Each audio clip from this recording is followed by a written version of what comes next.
Un siervo obediente no necesita comprender el alcance de su obediencia. Le basta con saber que el Señor ha hablado. Esta es una de las marcas más profundas del carácter de Cristo formado en el creyente. La obediencia que brota de la vida natural siempre busca explicaciones, garantías y resultados visibles. Pero la obediencia que nace del Espíritu simplemente responde, heme aquí. Este tipo de obediencia no nace del intelecto, sino de una unión viva con el Señor. Es obediencia sin condiciones, sin cláusulas, sin reservas.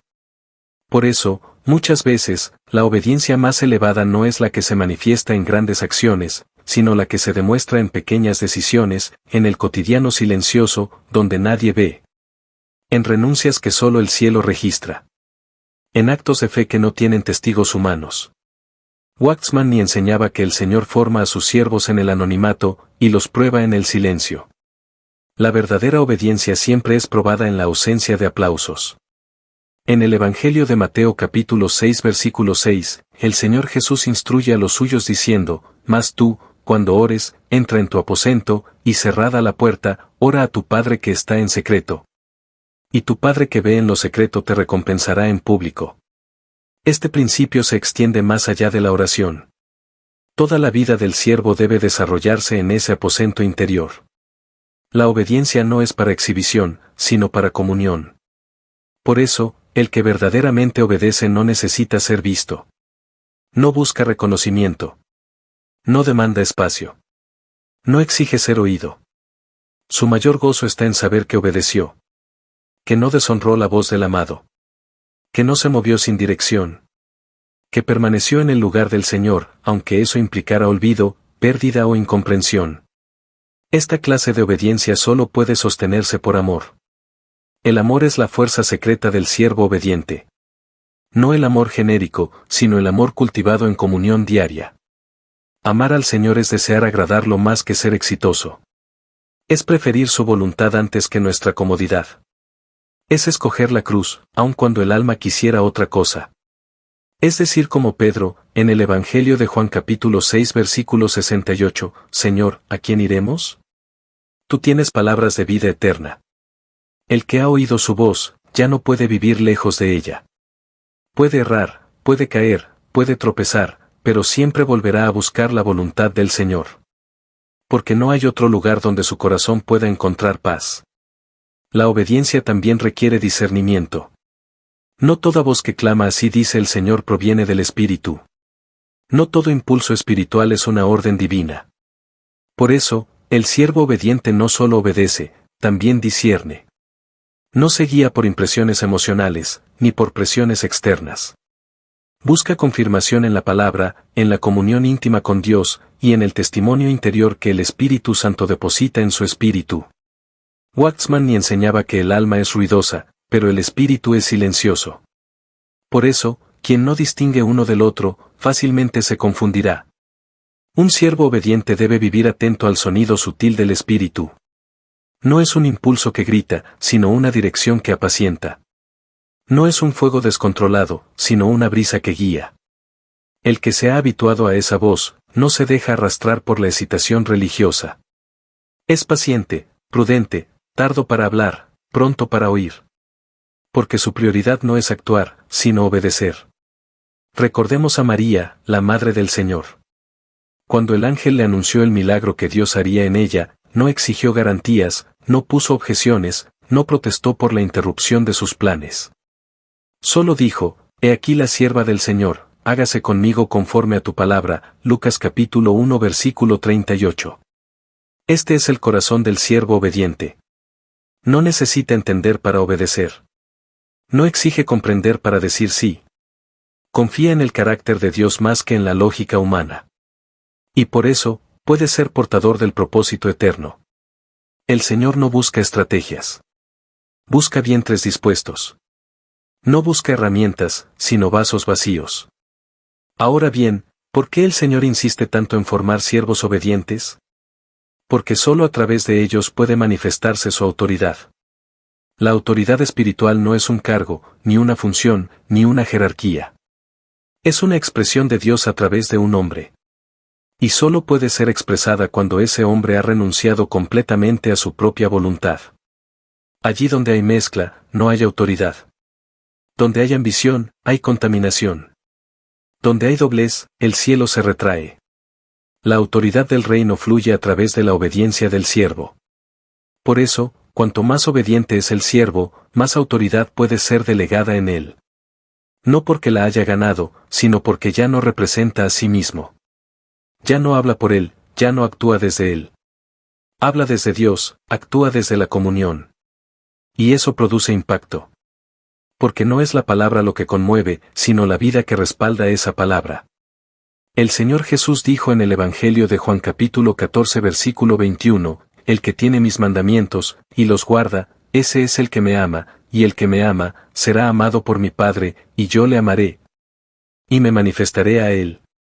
Aquí hay un principio glorioso, la manifestación del Señor está ligada a la obediencia. No dice que se manifestará al que ora mucho, ni al que predica bien, ni al que estudia profundamente. Se manifestará al que guarda sus mandamientos. Esto es la recompensa mayor de la obediencia, Cristo mismo. No el fruto, no la honra, no el ministerio. Él. Su presencia. Su revelación. Su intimidad. Por eso, la obediencia no es una pérdida. Es una ganancia. No es una renuncia. Es una posesión. El obediente lo pierde todo, pero gana a Cristo. Y en esta hora, el Señor está buscando siervos así. No simplemente hacedores de obras, sino guardianes de su voz. No ejecutores de programas, sino depositarios de su voluntad. No visionarios humanos, sino hombres y mujeres de visión celestial. Siervos que hayan dejado atrás sus ambiciones personales. Que hayan muerto a sus derechos. Que no necesiten el reconocimiento de los hombres. Que estén dispuestos a vivir escondidos, si eso es lo que Él quiere. Porque han entendido que obedecer es vivir. Que obedecer es reinar. Que obedecer es la forma más pura de amar. Cuando un siervo ha sido formado en la obediencia, ya no busca avanzar por sus propias fuerzas. Comprende que el movimiento espiritual genuino no nace del esfuerzo humano, sino de la dependencia. La obediencia ha crucificado en él la prisa, ha sometido sus impulsos, ha silenciado su deseo de hacer algo grande para Dios. En lugar de eso, vive con una pregunta constante en su corazón: Señor, ¿qué deseas hacer tú a través de mí hoy? Este es el lenguaje del siervo obediente. Él no se presenta como protagonista, sino como instrumento. No planea desde sus ideas, sino que espera dirección. Waxman ni decía: el siervo espiritual no es alguien con muchas iniciativas, sino alguien con mucha disposición. Esta frase derriba el modelo moderno de servicio, donde todo gira en torno al ingenio, la innovación, los logros visibles. En el reino, la prioridad no es avanzar rápido, sino avanzar con el Señor. El obediente no corre delante del Espíritu, camina detrás de él. El modelo supremo de esto es el tabernáculo en el desierto. Dios ordenó que su pueblo acampara y se moviera únicamente al ritmo de la nube. En el libro de Números capítulo 9 versículos 17 al 18 se nos dice: cuando la nube se alzaba del tabernáculo, los hijos de Israel partían, y en el lugar donde la nube se detenía, allí acampaban los hijos de Israel. Al mandato del Señor partían los hijos de Israel, y al mandato del Señor acampaban. Aquí no había planificación humana, no había calendario de rutas, no había estrategia. Solo obediencia. Si la nube se quedaba un día, o un mes, o un año, el pueblo no se movía. Y si la nube se levantaba en medio de la noche, el pueblo recogía todo y avanzaba. Esta es la imagen perfecta del servicio obediente, sometido al tiempo, a la dirección, y a la voluntad del Señor. No hay lógica humana, hay fe. No hay control humano, hay dependencia. ¿Y qué pasa cuando el Señor guarda silencio? ¿Qué hace el siervo obediente cuando no hay nueva instrucción, cuando la nube no se mueve? Aquí es donde muchos tropiezan. Se impacientan. Se inquietan. Piensan que deben hacer algo para no desperdiciar el tiempo. Pero el siervo obediente ha aprendido que esperar también es obedecer. Que quedarse quieto cuando no hay dirección es tan espiritual como avanzar cuando se le ordena. Porque el corazón rendido no se mueve por necesidad, ni por presión, ni por deseo de actividad. Se mueve por voz. Waxman ni advertía que muchas caídas espirituales comenzaron con un paso no ordenado. El alma impaciente puede parecer piadosa, pero en el fondo no ha aprendido a confiar. Y el Señor no deposita su voluntad en corazones apresurados. Él espera obediencia no solo en el hacer, sino en el esperar. Un siervo obediente ha pasado por la escuela de la cruz. Y en esa escuela ha aprendido que obedecer no es siempre triunfar. Que muchas veces, obedecer significa ser rechazado. Significa hablar cuando todos quieren silencio. Significa callar cuando todos quieren palabras. Significa renunciar cuando todos esperan que tomes el puesto. Significa servir sin reconocimiento, dar sin retorno, plantar sin cosechar. Pero allí, en ese terreno oculto, se escribe la historia verdadera del reino. El Señor no mide por lo que el ojo ve. Él pesa el corazón. El obediente quizás no sepa cuán grande es el impacto de su fidelidad, pero el cielo sí lo sabe. En el Evangelio de Mateo capítulo 25 versículo 21, el Señor describe su recompensa final para el siervo fiel: bien, buen siervo y fiel, sobre poco has sido fiel, sobre mucho te pondré. Entra en el gozo de tu Señor. No dice, buen siervo hábil, ni eficaz, ni exitoso. Dice, fiel. Y la fidelidad es hija directa de la obediencia. A veces, el servicio obediente te conducirá al desierto. No como castigo, sino como preparación. Moisés pasó 40 años en el desierto antes de ser usado. Juan el Bautista vivía en el desierto. El mismo Señor Jesús fue llevado por el Espíritu al desierto. ¿Por qué? Porque allí se aprende a oír sin distracciones. Allí se desarrolla el oído del siervo. Allí se ejercita el espíritu. Waxman ni escribió, el Señor prepara en secreto a los que usará en público. Y cuanto más grande sea la obra, más profunda será la preparación. El desierto purifica. Elimina motivaciones ocultas. Saca a la luz la dependencia. Y cuando el siervo ha sido moldeado, no necesita el aplauso. No necesita el escenario. No necesita el fruto inmediato. Solo necesita al Señor.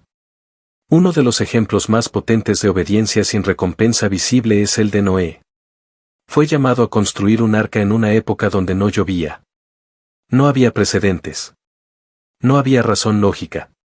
No había apoyo popular. Solo una palabra de Dios. Y durante décadas, Noé obedeció. Construyó sin cansarse. Predicó sin ser oído. Fue fiel sin ver resultados. ¿El fruto? La salvación de su casa. Y la perpetuación del propósito de Dios sobre la tierra. Así es la obediencia, invisible por años, pero decisiva para generaciones. Así es el reino, sembrado en secreto, manifestado a su tiempo. Así es el siervo, escondido en la tierra, pero conocido en el cielo. Esta es la gran paradoja del servicio espiritual: el mundo aplaude al que hace, pero el cielo exalta al que obedece.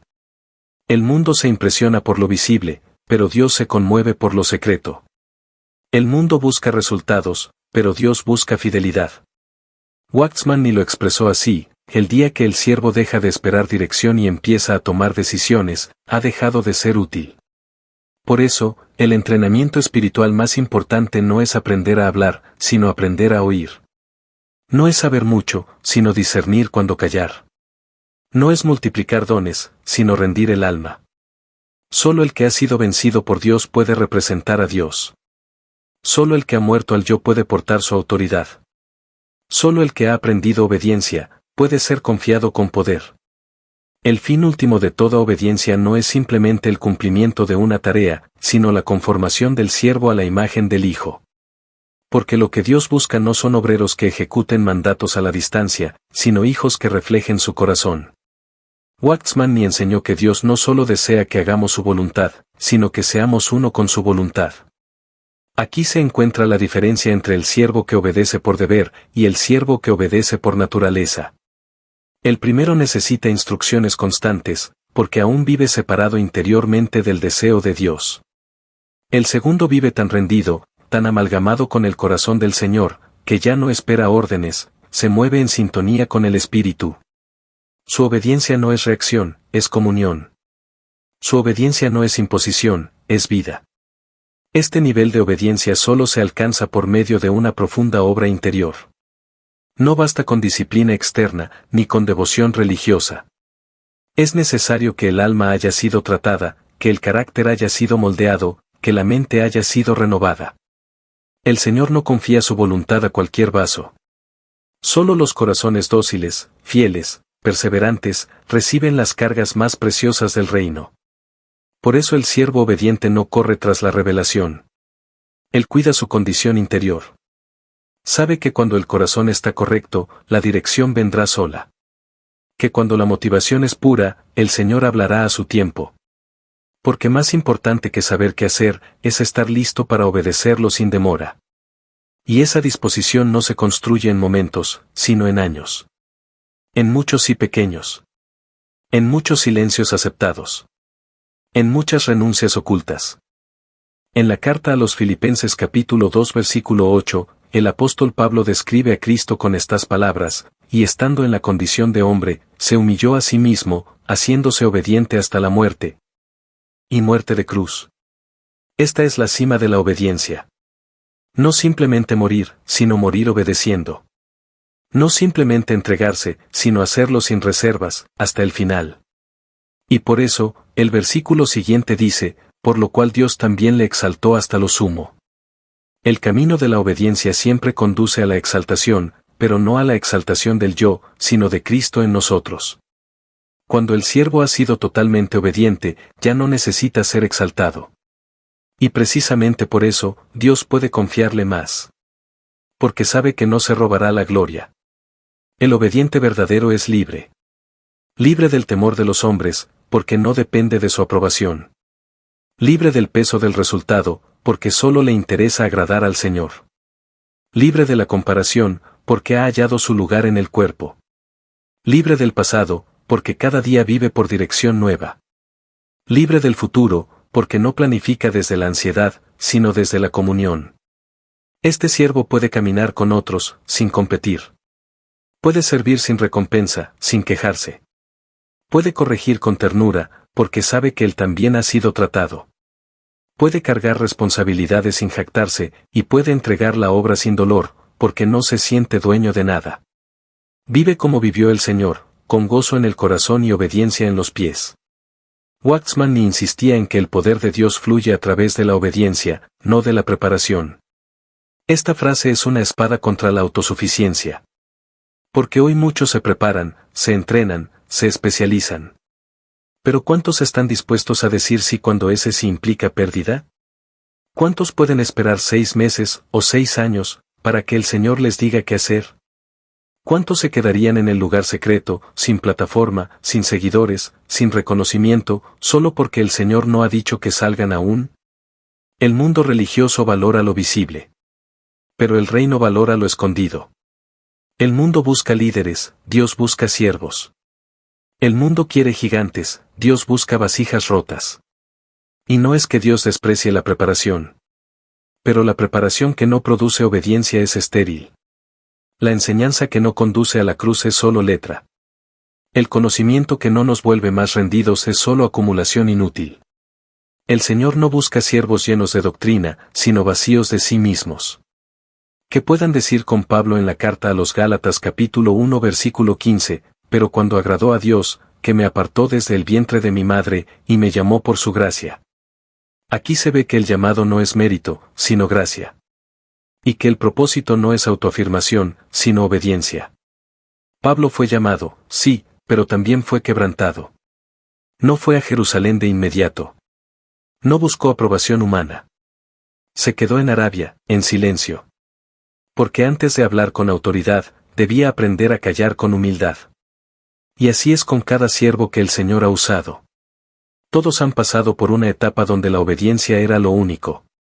Donde no había ministerio público, ni fruto visible, ni consuelo exterior. Pero allí, en la quietud de Dios, se formaron raíces profundas.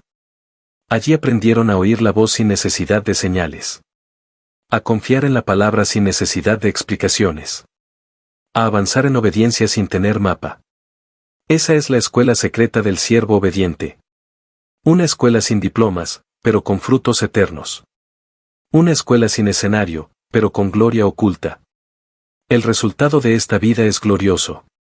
Porque cuando un hombre o una mujer han sido entrenados en obediencia, se vuelven reflejo del Señor.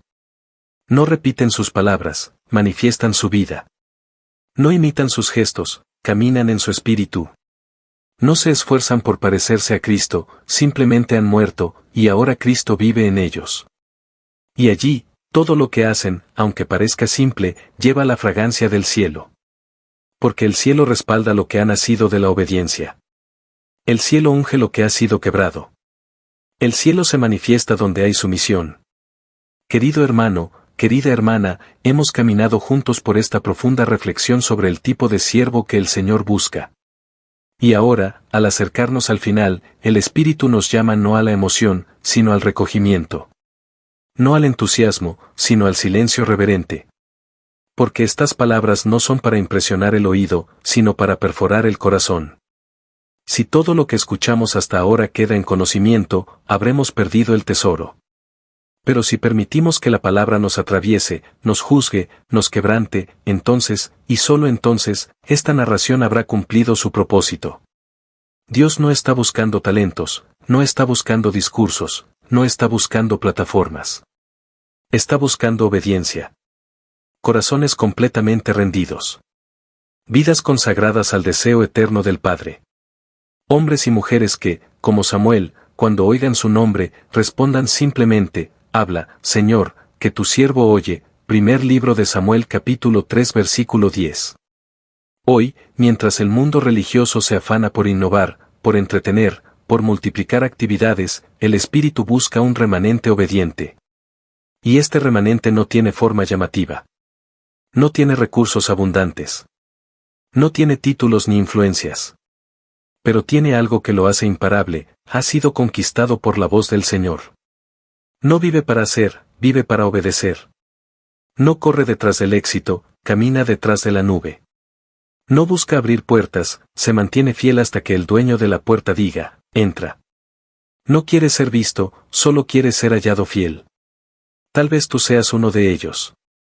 Tal vez tu vida ha pasado por largos periodos de silencio. Tal vez has sentido que Dios te escondió, que tus oraciones no fueron oídas, que tu servicio no fue reconocido. Y hoy comprendes que todo ese trato fue parte de la escuela de la obediencia.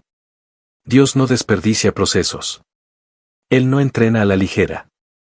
El maestro sabe lo que hace. Cada pérdida, cada espera, cada prueba, cada renuncia, cada lágrima, cada vez que dijiste sí en medio del dolor, cada vez que preferiste callar por amor a Cristo, todo ha sido contado. Todo ha sido anotado en los libros eternos. No lo hiciste en vano. Lo hiciste delante del trono. Y ese trono no olvida. El Señor no busca siervos hábiles, sino obedientes. Esa frase no es solo el título de un mensaje. Es el eco del corazón de Dios a lo largo de toda la historia bíblica. Desde Abraham hasta Juan en Patmos, desde Moisés hasta Pablo en una cárcel, desde Ruth hasta María, todos los que hallaron gracia delante de él compartieron esta marca, obedecieron. No fueron perfectos. No fueron fuertes. No fueron populares. Pero fueron fieles. Y eso bastó. Porque Dios no necesita nuestra fuerza. Solo necesita nuestro sí. Un sí que nace del amor. Un sí que se repite en lo secreto. Un sí que atraviesa estaciones. Un sí que termina diciendo como el Señor en el huerto, no se haga mi voluntad, sino la tuya. ¿Y tú, has dicho ese sí? No me refiero a un momento de fervor. No me refiero a una canción. Me refiero a ese sí que te cambia la vida. Que te hace dejar el control. Que te quita el derecho a elegir. Que te desnuda delante del Dios que todo lo ve. Ese sí que a veces te deja sin palabras, pero con paz. Ese sí que muchas veces te costará amistades, oportunidades, proyectos, planes, pero te dará a Cristo. Porque al final, eso es lo que importa, tenerlo a Él. Verlo satisfecho. Saber que caminaste en obediencia. Que aunque muchos no entendieron, Él te entendió. Que aunque no hubo recompensa visible, su sonrisa descansó sobre ti.